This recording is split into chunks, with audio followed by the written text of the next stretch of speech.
ब्राह्मण थे तो तीर्थ यात्रा करना चाहते थे। उनके लड़के थे पर उनकी ज्यादा आज्ञा नहीं पालन करते थे, तो सोचा कि बूढ़ा अकेले तीर्थ यात्रा कैसे कर पाऊंगा। तो एक गरीब ब्राह्मण का लड़का था, उससे कहा कि भैया तू इधर उधर नौकरी के लिए भटकता, अगर तू मुझे तीर्थ यात्रा करवा दे तो मैं तेरी खान पान की व्यवस्था और धनराशि भी दे दूंगा।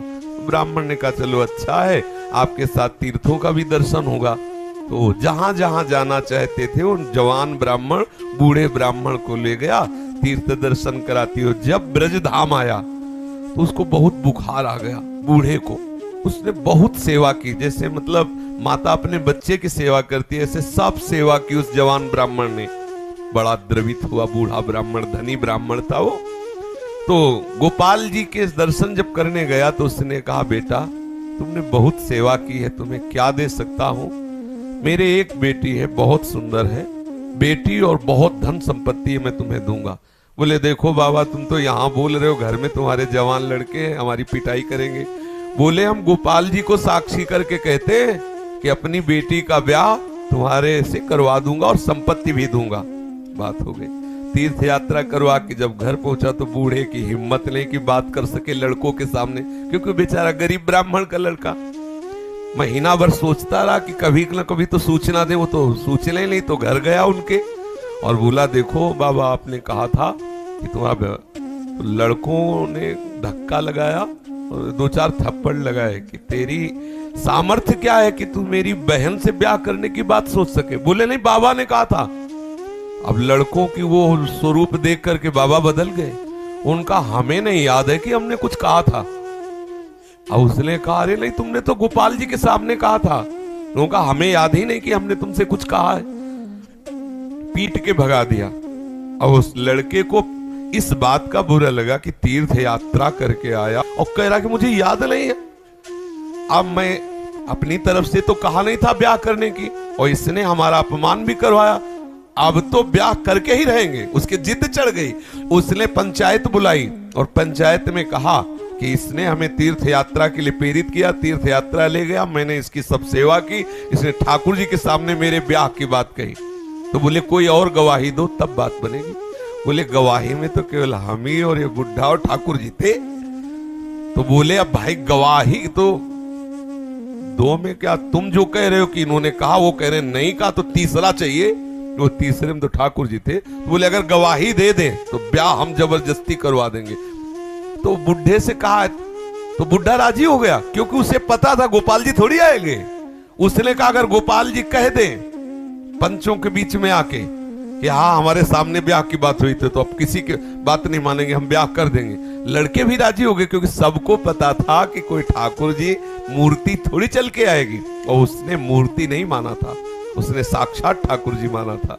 आया वृंदावन और ठाकुर जी का शयन हो गया था। अब वहां से अब वो बहुत परेशान कि अब कल तक हम रुके फिर ठाकुर जी से बात करें, तो ऐसा। अब दरवाजा बंद थे, खटखटाया, क्योंकि उसके लिए मूर्ति थोड़ी है, और कहा सुनो गोपाल जी हम तुमसे ये पूछने आए कि वो जो वृद्ध ब्राह्मण था उसने कहा था कि नहीं तुम्हारे सामने ब्याह की बात। 2-4 बार आवाज लगाई तो वहां से तो कोई उत्तर नहीं आया। फिर बहुत जोर से बोला भड़बड़ा के, देखो हम तुम्हें चैन से सोने नहीं देंगे, हम पैदल चल के आए, भूखे हैं, और आप ब्याह की समस्या है और आपको इसका उत्तर दे। छोटी मोटी बात होती तो छोड़ देते, ब्याह की बात है। ठाकुर जी ने अंदर से कहा मूर्ति कहीं चलती है, वहां चल के, जब बोले मूर्ति बोलती तो चलेगी क्यों नहीं। ठाकुर जी फंस गए। बोले महाराज जब मूर्ति बोलती है तो चलेगी क्यों नहीं। अब ठाकुर जी विवश हो गए। ठाकुर जी बाहर निकल के आए और सब सेवक लोग सुला के गए थे। समझो कितना भाव में दम है। उसने देखा बहुत सुंदर गोपाल जी साक्षात ठुमुक ठुमुक कर करके आए, नौ किशोर। बोले देखो हम चलने के लिए तुम्हारे भाव के कारण राजी तो है, लेकिन भोग राग की व्यवस्था, क्योंकि हम वृंदावन के ठाकुर, हमें तो चक माल चाहिए, हमको चना चवेना में तो रुकने वाले हैं नहीं, रबड़ी गुलाब जामुन ये सब चक चाहिए। तो बोले देखो कुछ रुपया तो है, अब शादी का चक्कर, इसलिए व्यवस्था तो तुम्हारी बनाएंगे ही हम। तो बोले कैसे चलोगे। बोले चलेंगे तो हम पैदल ही, आगे आगे तुम चलना, पीछे पीछे हम चलेंगे, थोड़ी थोड़ी देर में कुछ भोग लिए रहना, हमको भोग लगा देना। बोले अब हम चले और तुम आ रहे हो कि नहीं आ रहे हो ये मुझे कैसे पता चलेगा। बोले नूपुरों की ध्वनि तुम्हें सुनाई देगी। अगर पीछे मुड़ के देख लिया तो जहां से मुड़ोगे वही हम खड़े हो जाएंगे, आगे नहीं चलेंगे। बात तय हो गई, चल दिए ठाकुर जी। अब आप देखो क्या मूर्ति है। अब वो बीच बीच में भोग लगाता हुआ जब अपने गांव के नजदीक पहुंचा तो सोचा केवल नूपुरे बज रहे हैं कि आ भी रहे हैं। मुड़ के देखा तो ठाकुर जी खड़े। बोले चलो, बोले अब नहीं, अब सबको लिवा के यहीं लाओ क्योंकि हमारा तुम्हारा वादा था। तो बोले कोई बात। गांव में दौड़ता हुआ गया, सबसे हल्ला मचा, वृंदावन के ठाकुर पधारे साक्षी देने के लिए। अब तो भीड़ इकट्ठा हो, साक्षात ठाकुर। अब सब पंच आ गए तो अब पंचों के सामने बुढ़े को कुछ बोलने की हिम्मत नहीं रही। ठाकुर जी ने सबके सामने उस भक्त की वचन रक्षा के लिए बोले और कहा हमारे सामने का ब्याह हुआ। अब आप सोचो, अगर ये कोई बात सतयुग की नहीं है, ये बात सतयुग की नहीं है, ये कलयुग की ही बात है। हमारी श्रद्धा, हमारा विश्वास, जैसी हम भावना, अगर ठाकुर को मान लिया कि मूर्ति है तो मूर्ति ही रहेंगे।